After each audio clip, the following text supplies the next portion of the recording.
Committee of the Red Cross says the situation in Sudan's Fasher has reached catastrophic levels, with over 260,000 people trapped, surviving on a single meal a day and medical teams working under fire. The ICRC has called on all sides to respect international humanitarian law and for urgent action to prevent further suffering. To tell us more, we're joined now by Mateo Jaramillo, the ICRC's regional spokesperson for Africa. Mateo, thank you for joining us. How are you this morning? Good morning. I'm fine. Thank you very much. Let's start with Fasher. The ICRC describes the situation there as nothing short of catastrophic. What exactly is happening on the ground right now? Okay, thanks again for having the time to talking with me. The situation in Fasher, as you just mentioned, and that's why we put the statement last week, it is catastrophic right now. We have seen more than 500 days where men, women, children are trapped. They don't have access to drinkable water. They don't have access to food. They don't have access to the basic needs. Many of our colleagues that are now based in Port Sudan, for instance, have families, have relatives in Fasher, and we were talking with them last week, and they were telling us, I can give you a small example, for instance, now that you were mentioning the access to food. Many of them, they're surviving with just one meal per day. They're taking these meals for a few charitable kitchens that serves only one type of dish. Many of them are going to be plant-based, for instance.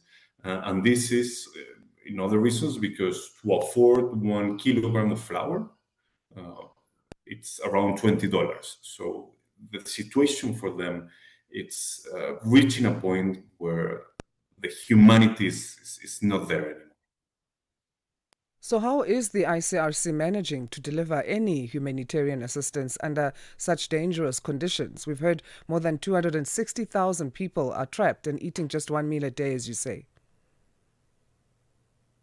As the International Committee of the Red Cross, we continue to financially support medical team that is in Fasher. There are doctors, surgeons who are still performing life-saving surgeries. We have the testimony. We talked a couple of last week also with one of the surgeons that we support, who's telling us that they are not having, for instance, anesthesia to operate properly, that they're themselves under life-threatening conditions.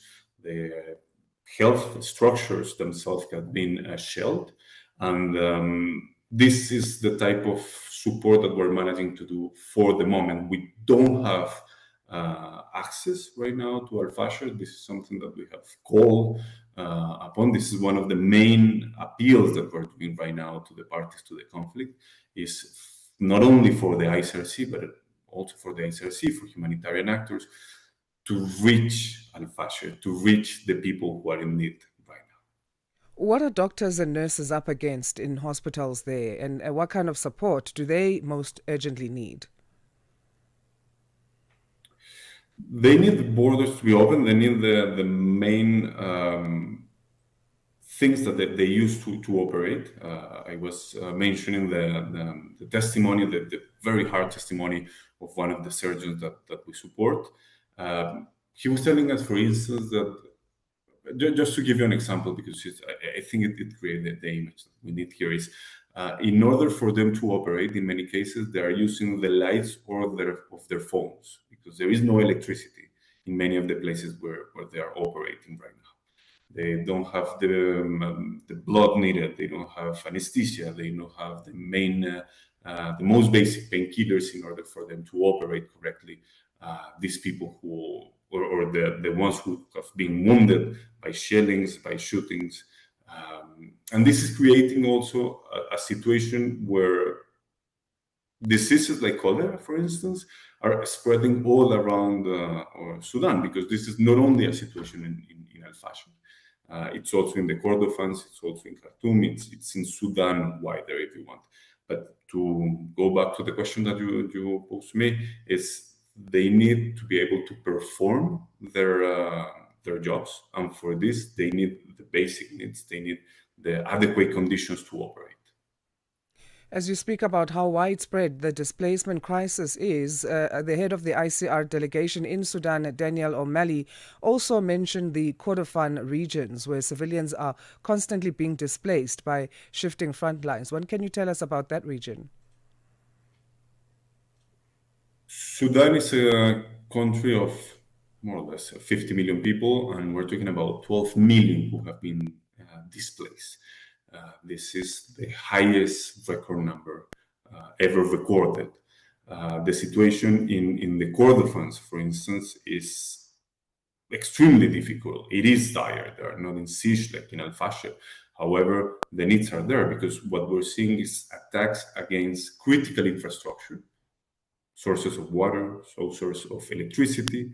And in these conditions, the population who are being obliged to flee, to leave their homes, are facing situations where they cannot find food or water or just the minimum conditions to live. So in the Kordofans also, what we're seeing is that the fighting, the escalation of hostilities between the parties to the conflict is affecting mainly the civilians and mainly those who are not longer combating or those who don't take any part in the conflict.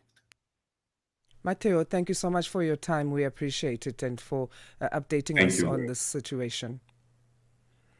Thank you very much. Mateo Jaramillo Ortega, Regional Spokesperson for Africa at the International Committee of the Red Cross, speaking to us about the worsening humanitarian crisis in Sudan.